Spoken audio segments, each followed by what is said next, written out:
ملا زادہ زیگم لولابی کشمیری کشمیر کی تاریخ کا کوئی حقیقی کردار نہیں۔ علامہ نے ملا زادہ کے نام سے ایک فرضی شخص کا نام لیا ہے جس کا تعلق بر صغیر کے ایک خوبصورت علاقہ کشمیر کی ایک وادی لولاب سے پیدا کیا گیا ہے، اور اس کی یادداشتوں کی ایک فرضی بیاض کاپی یا ڈائری بتائی گئی ہے جس میں درج اس کے فرضی خیالات کو اقبال نے 19 نظموں میں قلم بند کیا ہے۔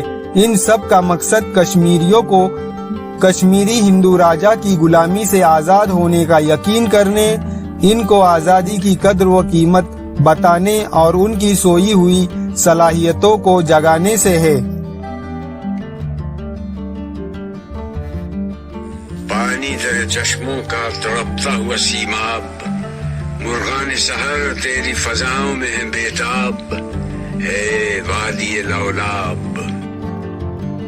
اے لولاب کی وادی تو بہت خوبصورت ہے، تیرے چشموں کا پانی پارا کی طرح صاف، شفاف، سفید اور تڑپتا ہوا ہے، اور تیرے فضاؤں میں صبح کے چہچہانے والے پرندے ادھر سے ادھر اڑتے پھرتے ہیں۔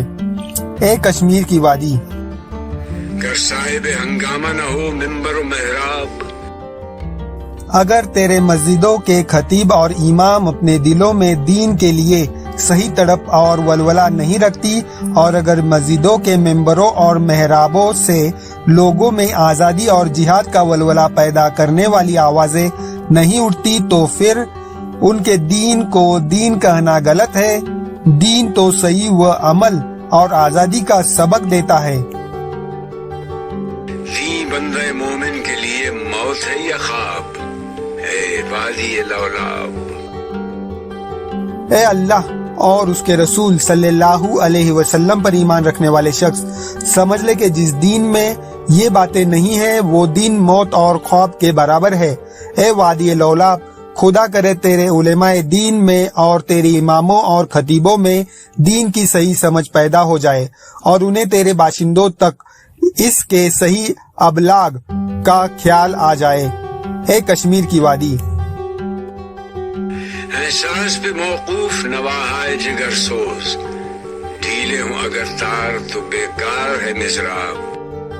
اس بند میں علامہ نے ساز اور اس کے متعلق علامتوں کے استعمال سے اپنا مفہوم واضح کیا ہے، اور کہتے ہیں کہ اے وادی لولاب کے باشندوں، جس طرح کسی ساز کے ٹوٹے تاروں سے ان کو مضراب سے چھیڑنے کے باوجود جگر کو جلا دینے والے نغمے پیدا نہیں ہوتے، اسی طرح جب تک تم اپنے اندر دین کے لیے صحیح جذبہ اور تڑپ پیدا نہیں کرو گے، دین تم میں کوئی تبدیلی پیدا نہیں کر سکے گا۔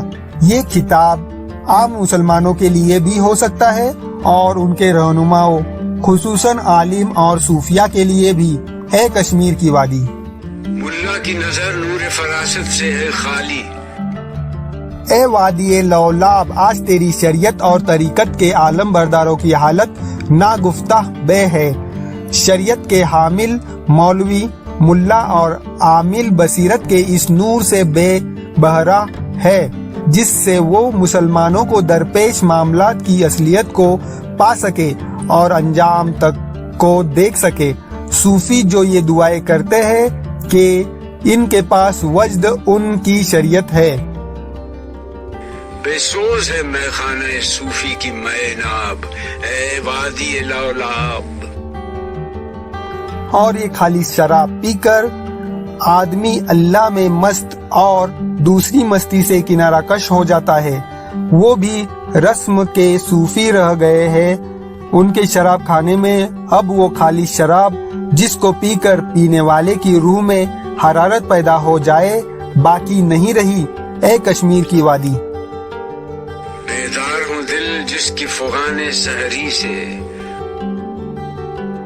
مسلمان کو اور مسلمان کے معاشرے کو خالصتاً اللہ کے لیے وقف کر دینے اور اس دنیاوی حرص و ہوش سے آزاد بندے کا کام صرف درویش ہی کرتا ہے۔ وہ جو خود اللہ کے اصول کے تحت زندگی بسر کر رہا ہو اور وہ خود بخود فانی اور باحق باقی ہو، اس کی صحبت کے فیض اور نگاہ کی تاثیر سے دل زندہ ہو جاتے ہیں۔